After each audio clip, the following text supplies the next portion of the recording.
So you guys learned that we have 5 senses, right? Yeah, we talked about that Right. this morning. 5 senses. So you name the first sense. Name a sense. The senses we were talking about this morning, about looking at that picture in our science, and we used the sense. So what was that? Yeah. You tell me one of your 5 senses. Your sense of humor.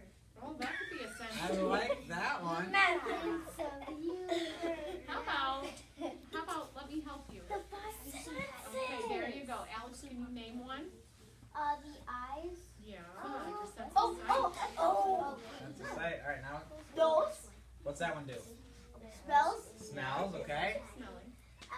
Hearing. Hearing. What does that come out of? Ears. Okay, we got 3 of them. Touching. Touching. Where do we get those from?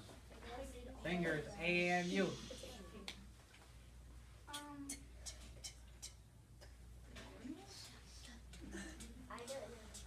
This is probably one of our favorite ones. Tasting. Where did that come from? Tasting comes from what though? Your what? Our tongue. That's Okay? why we always So there's one more sense that we hardly ever learn in school, and it's called proprioception. Isn't that a big word? Proprioception?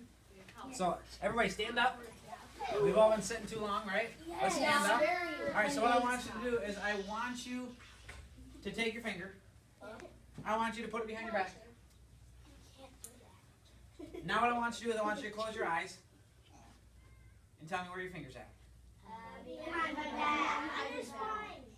Which way is your finger pointing? To Hallie. How do you know? Left, right.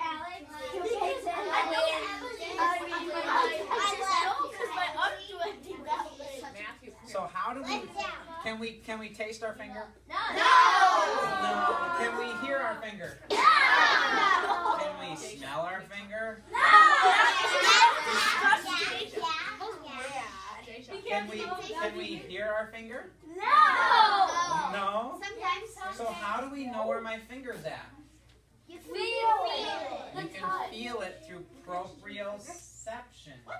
So our body knows where we're at all times, even with our ears silent, our eyes closed, our tongue in our mouth, and we can't use any of our 5 senses, but we still know where we're at. That's called proprioception. And your body's always trying to know where it is. So almost all of you seen a dentist. How many of you see a chiropractor? Me. I don't know. I don't. 1, 2. I just have seen a medicine. Yeah, I've seen a person. Yeah, you've all seen me, right? Now you've all seen a chiropractor. No, I saw So only a few of you. So this is something. This is the reason why I do these educational talks. Just wait, because we want to help you guys become better with your spinal hygiene, just like your dental hygiene.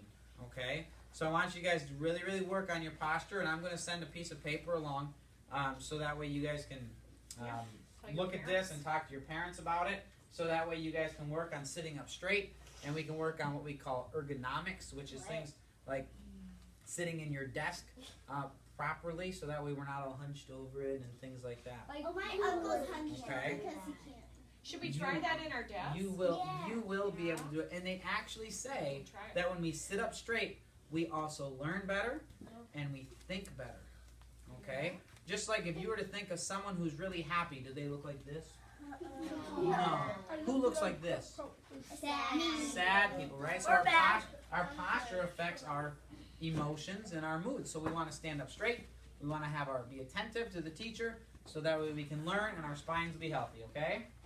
I can see you. Let's sit in our seat so he